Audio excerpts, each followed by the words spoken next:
어쨌든 고승덕 후보에 관해서 좀 생각을 해보면요. 두 가지 점에서 행불행이 교차한 겁니다. 일단 한나라당 돈봉투 폭로 때문에 일찍이 출당 조치가 되는 바람에 교육감 출마 자격을 얻었죠. 그런데 고승덕 변호사가 어째서 교육감 후보지? 라고 의아해할 거예요. 법이 바뀌었더라고요. 예, 바로 교육경력 5년이라는 게 있었어야 되는데 그게 폐지됨으로 해서 나올 수가 있었던 거예요. 그러나 그냥 상식의 기준으로 생각해 볼 때 고승덕 후보가 국회의원을 한다든지 또는 다른 공직을 원하는 것은 자연스러울 수 있는데 교육감은 좀 뜬금없다는 생각이 든다는 거예요. 적어도 학교에서 오랜 세월을 보내면서 교육 현안을 내 문제로 고민한 사람이 정치적 능력도 있을 때 교육감에 나오는 것이지. 이번만 그렇습니다. 6.4 지방선거만. 예. 요거 이제 지나가면 3년. 7월부터는 3년이지만 경력 3년. 네, 교육계 종사를 해야 됩니다. 그러니까 조희연 후보든 문영린 후보든 국회 정치인들도 문제가 있는. 누가 되든 그걸 어떻게 그렇게 싹 교육감으로서 바꿨습니까? 나와서 자연스러운 모습인 반면에 고승덕 후보는 상당히 기이한 모습, 즉 자리에 기회가 생기면 무엇이든 하려는 모습처럼 비치기도 한다는 얘기예요. 그러니까 그 점은 판단의 척도가 될 수도 있을 조금 더 나가는 얘기가 될 수 있을지 모르겠습니다만 그래서 저는 이 교육감 선거 제도 자체를 좀 바꿔야 된다라고 생각을 하는 게 지금 이 딸의 페이스북 글 사건이 터지기 전까지는 여론조사에서 부동의 1위 아니었습니까? 고승덕 후보. 네.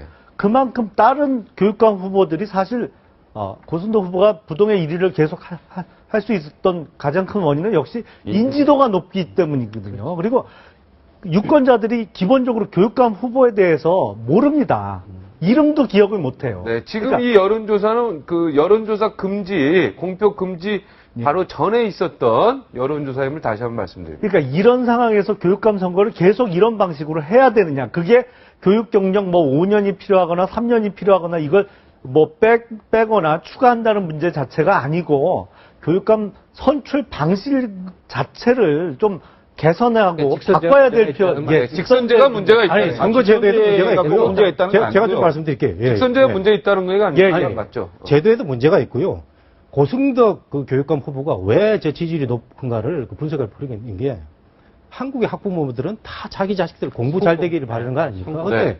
고승덕 변호사가 누굽니까? 천재 중에 천재, 수석 중에 수석, 네. 상관왕. 네. 근데 이분이 놀면서 한 게 아니에요. 고승덕 후보가. 본인의 그 합격 수기를 읽어보면 이 공부를 잘 하는 데 있어서는 소화가 굉장히 중요하다 해가지고 밥을 안 먹고 죽을 먹으면서 공부하는 사람이 고승덕 후보입니다. 따라서 그렇습니까? 예, 예, 학부모들한테는 아. 굉장히 그 뭐 매우 근데 그 삼관왕은 바람직하지 않아요. 여기서 일관왕 했지만 예. 나머지 어쨌든. 일관왕 마음만 먹으면 했었죠. 솔직히. 안 놀고 공부했으면 했죠. 그 2년에 계속 했었죠. 아니, 예. 왜냐면은 가장 삼시 중에 그나마 좀 어렵다는 게 사법고시 아닙니까? 시험 과목이 많이 겹칩니다. 겹치지 않지 52는. 않습니까? 거의 8, 90%. 그거요. 김용남 변호사도 마음먹으면 해요. 근데 행시, 외시 다 합격하고 안 갔지 않습니까? 거기가 추가 합격이 없습니다. 한 사람이 이제 떨어진다고. 고승덕 후보 거기 원래 합격할 사람 두 사람이 거기 떨어진 건데 내가 그래서 고승덕 변호사 여기 캐돈 한 마리 나왔을 때 상관왕 하는 바람에 두 명이 실업자가 생겼다. 그 사람 두 명이 폐인이 돼 있을지도 모른다. 인생의 롤 모델을 고승덕 변호사 나는 같은 사람으로 아니, 저는 말을 안 뜯어도 박한준 변호사도 마찬가지고 아니. 이거 삼관왕 있잖아요. 자기가 하지도 않을 거 시험 보고 다 아니. 합격하는 거. 고승덕 변호사 상관왕 그거 그렇게 바람직하진 않아요. 저도 별로 안 좋아해요. 저도 안 좋아하는데 고승덕 변호사가 그 공부에 대한 비결을 책을 많이 썼는데 아니, 서울법대 합격하고 그 다음에 연대 합격하고 그 다음에 고대 합격 뭐 다 합격했다고 하는 거는 아닌데 어떤 걸 뭐. 본인이 노력을 많이 이게 해서 공부를 잘했다는 얘기를 하고 있어요. 그래서 많은 그 후학들한테 열심히 하라는 그 메시지를 줬거든요. 공부는 테크닉 기술입니다. 그건 거기 하나의 학부모들이 그럴 이제 뿐이에요. 예. 아니, 그 아까 이제 뭐 직선제가 문제 있다는 말씀을 하셨는데, 직선제가 문제 있다기보다는, 물론 이제 간선제를 뭐 채택할 것인가는 논의를 해봐야 되겠습니다만은, 저는 우선 가장 중요한 게 개인 혼자 책임지는 그 광역단체장 규모의 선거를 해야 된다는 게 가장 큰 문제입니다. 선거 비용도 문제입니다. 비용도 선거 비용이 문제고 워낙 정당이 뒷받침이 안 돼 있는 상황입니다. 그래서 진보면 진보, 보수면 보수 진영끼리 후보 단일화를 계속 하지 않습니까? 후보 단일화 과정에서 뭐 후보 매수 문제 이런 문제들이 상당히 많이 발생을 하고 있고요.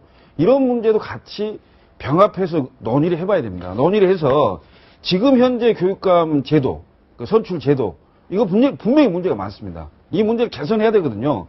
그 개선하는 방법 중에 하나가 무슨 뭐 런닝메이트 제도도 나오고 있고요. 왜 정당이 그 교육감 그 후보에 대해서는 개입하면 안 됩니까? 대통령은 정당 출신 아닙니까? 대통령 정당 출신이지만 교육이고 다른 분야에 다 중립적으로 하게 돼 있지 않습니까? 이런 점도 감안해야 되지 않냐 이거죠. 바로 100% 동의되는 네, 얘기여서 교육감도 정당 공천이 된다. 서울시장의 러닝메이트식으로 하는 것도 방법이 됩니다. 네. 그런데 교육감까지 왜 직선제를 하느냐 하는 문제인데 김용남 변호사님이 아까 제기한 문제에 동의는 하지만 방법에 있어서는 의견이 다른 게요. 네. 이거는 유권자 탓을 해야 됩니다. 그러니까 정치인들만 동네북처럼 이제 공격하고 이러는데 유권자들도 책임을 져야 되는 거예요. 우리가 적어도 2만 불에서 이제 4만 불 경제로 가는 사회라고 한다면 우리가 우리 대표를 뽑는다. 미국이 모든 게 다 좋은 건 아닌데 미국의 장점이 존재하는 이유 중에 하나가 예컨대 검찰총장도 주민들이 뽑습니다. 지방 판사도 뽑아요. 이게 다 직선의 테두리가 물론 오랜 시행착오가 있죠. 엉뚱한 사람이 되기도 하고 그야말로 TV에 많이 보였다는 이 단 하나의 이유 때문에 파퓰리스트가 뽑히기도 하지만 그런 체험을 겪어 나가면서 주민자치라는 게 확대되는 거거든요. 그러니까 교육감 직선이 조금 우리 수준에 성급했는지는 모르나 그렇다고 해서 이게 거꾸로 갈 수는 없는 거예요. 근데 지금 옆에서 얘기하신 대로 정당 추천의 형태로 해서 한번 걸러진 사람들에 의해서 러닝메이트 예. 괜찮은데요? 서울시장과 네. 러닝메이트 그게 바람직할 거. 어차피 근데 저는 돈을 예. 교육청이 돈을 주는 사람이 서울시거든요. 서울시에 돈을 거의 다 주기 때문에 사실 근데- 러닝메이트가 맞아요. 맞는 말씀인데요. 고승덕 후보가 교육감직에만 맞지 않는 게 아니고 저는 국회의원직이건 지사직이건 다 맞지 않습니다. 아까 조금 더 나가시는데요. 그리고 아까 문화적 차이 때문에 캔디고가 얘기한 게 뭐 한국에 있으면 그건 아니에요.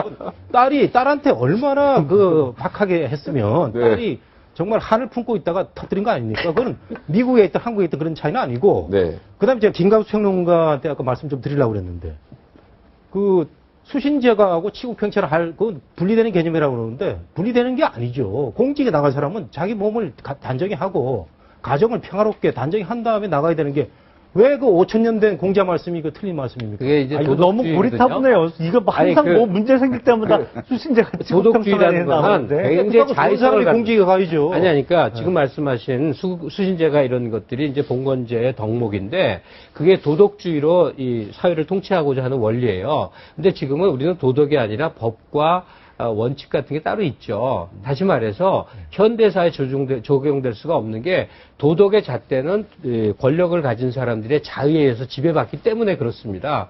그러니까 수신이 돼 있다 하는 것도 기준에 따라 너무 다른 거예요. 아주 머리 저처럼 길고 방만한 사람을 도덕적으로 볼 수 그러니까 있고요. 수신의 그 기준을 어떻게 반대입니다. 보시겠어요? 예? 수신의 기준을. 자녀와 사랑을 하는 것이 좋은 건데 충효처럼 맹목적 이제 위아래 관계에 대해서는 우리가 검토가 많이 돼야 저는 되는 수신의 거죠. 기준을 상식으로 보는데 예.